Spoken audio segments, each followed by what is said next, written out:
প্রকৃতির নিস্তব্ধতার মাঝে আপন মনে বাঁশিতে সুর তুলছেন আব্দুল্লাহ। প্রায় ৬ দশক ধরে তার মোহনীয় বাঁশির সুরে মুগ্ধ করে আসছে স্থানীয় মানুষদের। তার শ্রুতিমধুর সুর শুনে আকাশ থেকে নেমে এসেছিল পরী এবং বাঁশির সুরে মগ্ন ছিল সারা রাত। বরের গাছ হ্যাঁ, আর একটা বটের গাছ, তো ওইখানে 5টা পরে নেমেছিল যে বাবা তুমি একটু বাঁশি বাজাও। হ্যাঁ, কিন্তু তারা দেখতেও সুন্দরী, দেখতেও সাদা, তখন আমি চ্যাংড়া মানুষ, আমাকে একটু ভয় ভয় লাগলো। হ্যাঁ, তো কী করা, এখন আমি তো আর যেতে পারতেছি না। হ্যাঁ, আমাকে আমার কথা যে তুমি একটু বাজাও, এই বাজালাম। আচ্ছা, বাজেটা যে ভোর ভোর টাইমে আমি তো অজ্ঞান, আমাদের বাসায় তো সবাই খুঁজতেছে গেল কোথায় এলো। হ্যাঁ। আজকের এই ভিডিওতে আমরা জানব একজন সাধারণ রাখাল থেকে কিংবদন্তি বংশীবাদক হয়ে ওঠা আব্দুল্লাহর অনুপ্রেরণাদায়ী জীবনের গল্প। শুনব তার হৃদয় ছুঁয়ে যাওয়া বাঁশির সুর।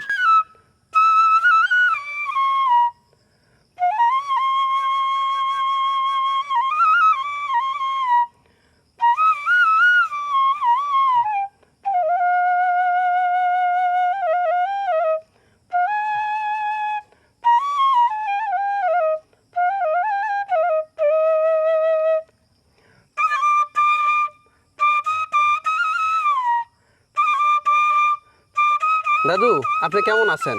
আমি আলহামদুলিল্লাহ ভালো আছি। ভালো আছেন না? জি। আচ্ছা, বর্তমানে আপনার বয়স কত চলতেছে? আমার বর্তমানে এখন বয়স চলতেছে 78 বছর বয়স। 78 বছর বয়স চলতেছে। আপনি এই যে বাঁশি বাজানোটা শিখছেন কত বছর থেকে?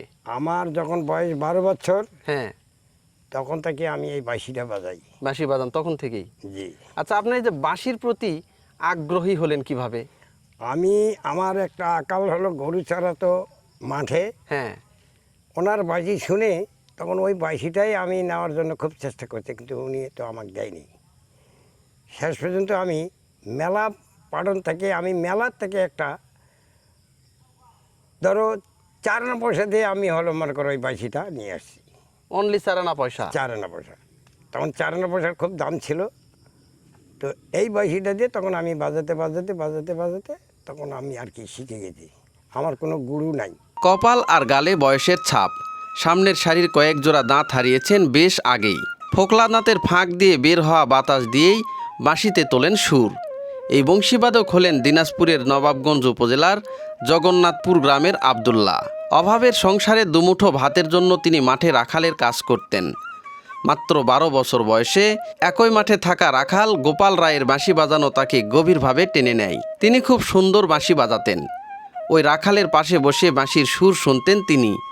সেই মোহমুগ্ধ এক বিকেলেই গোপালের হাতে থাকা বাঁশিটি নিয়ে প্রথমবার সুর তুলে বসেন। সেই থেকে আব্দুল্লাহর বাঁশির সুর আর থামেনি।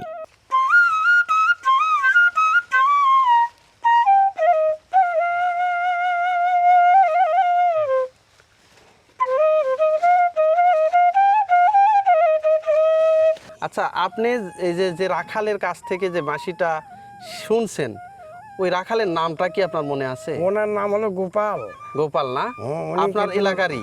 আমার এলাকার না, উনি আর বাড়ি ছিল রাজশাহী। আচ্ছা, উনি সত্য কথাই বলছে যে ওনার বাড়ি রাজশাহী, আমার এলাকায় পাশে ছিল, উনি আগালি করতো। আচ্ছা, তখন ওনার কাছ থেকে আমি এই বাঁশিটা নেওয়ার জন্য চেষ্টা করলাম, আমাকে দেয়নি। বাঁশি দেয়নি? না পারে আমি তো ওই 4 আনা পয়সা দিয়ে আমি একটা বাঁশি কিনলাম। আচ্ছা, কিনে তখন আমি তো এখন মনে করে যে বাঁশি বাজা শিখে গেলাম। হ্যাঁ। আমার কাছ থেকে এখন বহু লোক আমার কাছ থেকে বাঁশি নেয় এবং শেখে। হ্যাঁ, আমার না হলেও বোধহয় 2-2.5 হাজার বোধহয় ছাত্রই আমার আছে এখন বর্তমান। তাই না? জি। আচ্ছা, নিজে হাতে বাঁশি তৈরি দেখছেন, আমার এই যে বাঁশিটা হ্যাঁ, আমি এই যে তৈরি করছি, এটা হলো আমার ডি সার্ভের মাল। আচ্ছা, এই বাঁশিটাতে আমি সুর দিচ্ছি, সেটা আপনারা শোনেন দর্শক মণ্ডলীরা, আচ্ছা, শোনান দেখি। আপনারা শোনেন। হ্যাঁ।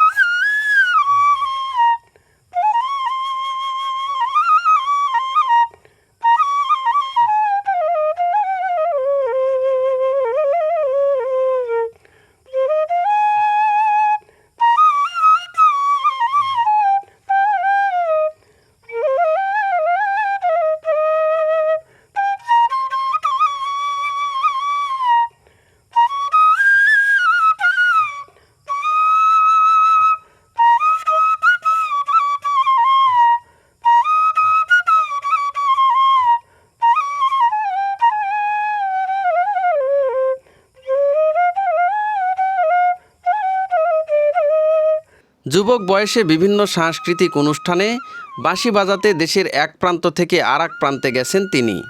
শুধু দেশে নয়, বাংলাদেশের বাইরে ভারতের বিভিন্ন স্থানে অনুষ্ঠান করে অর্জন করেছেন আলাদা দক্ষতা। বিশেষ করে ভারতে শাস্ত্রীয় সঙ্গীতের সঙ্গে পরিচয় তাকে সুরের নতুন জগৎ চিনিয়ে দেয়। তিনি বাঁশিতে আধুনিক, লোক, শাস্ত্রীয় সব ধরনের গানের সুর তুলতে সক্ষম। বাঁশি বাজিয়েও বাঁশি বিক্রি করেই চলে তার সংসার। স্ত্রী, 2 ছেলে, ছেলের বউ, নাতি নাতনি সহ বড় পরিবার। তার আরেকটি গৌরবময় দিক হলো দেশের নানা অঞ্চলের অসংখ্য মানুষকে তিনি নিজের হাতে বাঁশি বাজানো শিখিয়েছেন। সেই আয়ের টাকায় সংসার চালিয়েছেন। নানা আধুনিক যন্ত্র এসেছে, সাংস্কৃতিক অনুষ্ঠানও কমেছে। এখন আর বাঁশি বাজানোর জন্য ডাক পান না তিনি। বাঁশি বাজানোর পাশাপাশি তিনি বাঁশের বাঁশি তৈরিতেও বেশ দক্ষ। তিনি নিজের হাতে তৈরি করা বাঁশি এখন বিভিন্ন জেলায় বিক্রি করেন। তো আপনি এই যে বাংলাদেশের যে বিভিন্ন স্থানে তো বাঁশি তো বাজাইছেন, হ্যাঁ, প্রতিটা আপনি নাকি দেশের বাইরেও নাকি বাঁশি না, বাজাইছেন? আমি বাইরে গেছি, হ্যাঁ। ভারতের ভিতর গেছি। আচ্ছা, ভারতের ভিতর প্রথম হলো বালুঘাট, দ্বিতীয় হলো মনে করো যে শিলিগুড়ি, জলপাইগুড়ি, রায়গঞ্জ, কালিয়াগঞ্জ, গঙ্গারামপুর, মালদা, বগরগাছি, কলকাতা, দিল্লি, তারপরে ভুটান, তারপরে এদিকে নেপাল, হ্যাঁ, এইগুলা আসাম, গুয়াহাটিতেও গেছি। কিন্তু আমি এমনটা কোনো প্রদেশে নাই, আমি ভারতে গেছি শুধু খালি বাউল গান বাজার জন্য, শুধু বাউল। খালি বাউল। আচ্ছা, আর বাংলাদেশে আমি যেগুলো বাজাই সেগুলো হলো আমাদের পল্লীগীতি, ভাওয়া, এগুলাই বাজাই। এইগুলাই। হ্যাঁ, আর ভারতের ভিতর হলো সব বাউল গান। আচ্ছা, বাউলের তত্ত্ব বেশি ওখানে। হ্যাঁ, এই বাউল গানের জন্য আপনাকে তখন তারা ডাকতো, আপনি যেতেন? ডাকতো নয়, আমাকে আসতে দেয় না। আমি 60টা বছর ছিলাম ওখানে। সেই সময় আপনাকে অনারিয়াম কেমন দিত? ওরা যেটা দিচ্ছে, ভারতের যেটা শিল্পীদের যে দাম, হ্যাঁ, আমাদের বাংলাদেশে ওই দাম নাই। ও তার মানে ওরা শিল্পীকে খুব দাম আর দেয়। দাম দেয়, মূল্যায়ন প্রচুর দাম করে। দেয়। আমি যদি 3 ঘন্টার থেকে 6 ঘন্টা বাজাই, তাহলে আমিও না হলেও 5,000 টাকা পাই। তাই? হ্যাঁ জি। কিন্তু বাংলাদেশে এভাবে মূল্যায়ন করে ওর না। কোনো মূল্যায়ন নাই। বাংলাদেশে আমাদের কোনো মূল্যায়ন নাই। বাংলাদেশে ধরো গান করতে যাবেন, আপনার কত দিবে? 500, নাহলে 600। এটা দিয়ে হবে না। বুঝতে পারছি।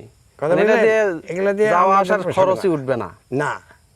আচ্ছা, তারপরে তখন করি কি, তখন আমার তো আর এখানে তো আর বাউল টাউল হয় না। হ্যাঁ, এখানে তো সব মনে করো পল্লীগীতি, ভাওয়া, নজরুল এগুলা হয়। সেটা হলো যারা বেতারে থাকে তাদেরই চান্স পায়। কিন্তু আমাদের যারা শিল্পী যে ঘরে ঘরে আছে, হুম। কিন্তু সেটা তারা জানে না।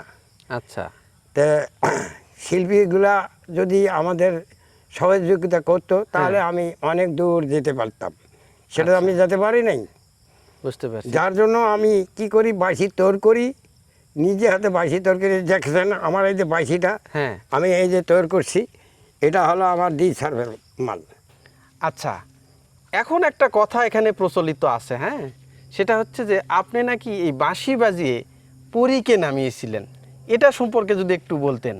সম্পর্ক কি, ওটা হলো যখন আমি কাজ করি তখন তো মানে শুধু বাঁশি বাজা শিখছি ঠিকই, কিন্তু কথা হলো যে বাঁশিটা নিয়ে আমি কাজে যাই। আচ্ছা, এক গৃহস্থ বাড়িতে কাজ করি, সেটা হলো আমাদের এলাকায় ফতেপুর মারাসের ওইদিকে হলো মহেশপুর গ্রাম। হ্যাঁ, ওখান থেকে যাতায়াত করি। রাত্রে কোনো দিন গৃহস্থ মানুষ তো রাতেও ছেড়ে দেয়, হ্যাঁ, রাত 10টা 11টা বাজে, তখন যাই। এই বাজাতে বাজাতে যাই, তখনই তো মনে করো যে সামনে মাঠের মাঝখানে একটা গাছ ছিল, বড়ের গাছ, হ্যাঁ, আর একটা বড়ের গাছ।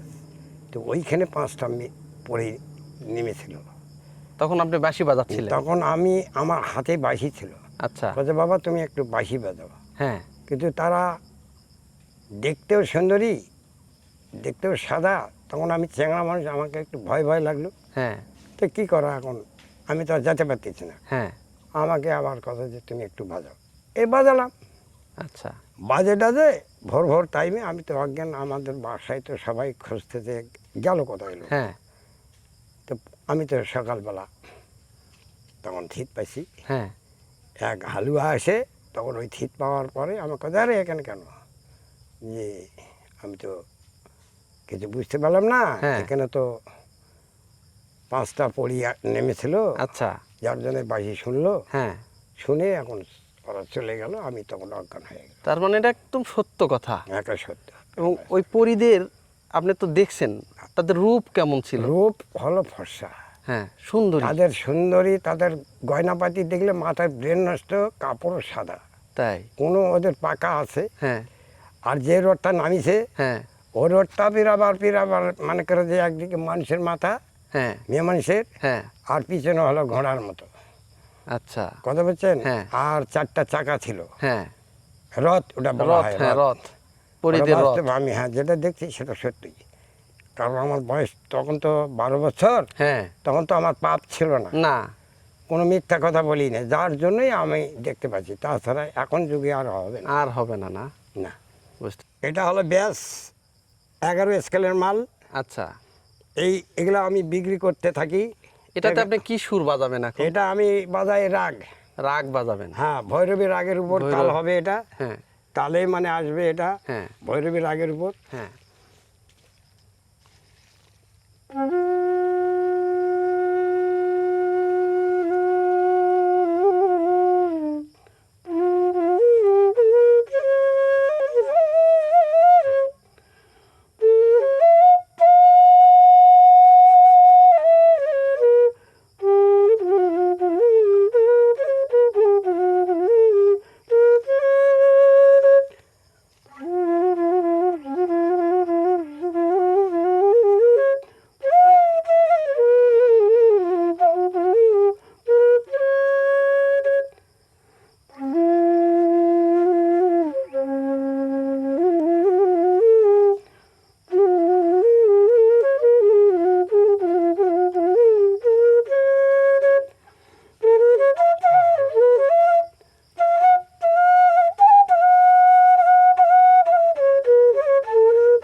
দারুণ, দারুণ। এটা হলো আমাদের 11 স্কেলের ব্যাস। আচ্ছা, এই ব্যাস ছাড়া কোনো বড় বড় মঞ্চে বাজাতে গেলে এই ব্যাসগুলো লাগবে। আচ্ছা, এই বাজি সুরে হলো ব্যাস, না হলে কোনো কাজ হবে না। কাজ হবে না, না? গ্রামীণ সংস্কৃতিতে আব্দুল্লাহ এক জীবন্ত ইতিহাস। তার সুরে এখনও মানুষ খুঁজে পায় হারিয়ে যাওয়া বাংলার মাটির গন্ধ। নতুন প্রজন্মের কাছে আব্দুল্লাহ শুধু একজন বংশীবাদক নন, তিনি এক চলমান ইতিহাস। হাটে বাজারে তার উপস্থিতি মানেই এক মোহনীয় সন্ধ্যা। আব্দুল্লাহর বাঁশির সুর বাজলেই মনে পড়ে যায় গ্রাম বাংলার চিরচেনা চিত্র, ধানের শীষ দোলানোর শব্দ, সন্ধ্যার আলোর সঙ্গে মিশে থাকা পাখির ডাক, আর হারিয়ে যাওয়া সেই মাটির ঘ্রাণ। তাই সবার প্রত্যাশা, এত বছর ধরে সুর সংস্কৃতিকে বাঁচিয়ে রাখা এই মানুষের জীবনের শেষ প্রহরগুলো যেন সম্মান ও স্বীকৃতির আলোয় উদ্ভাসিত হয়।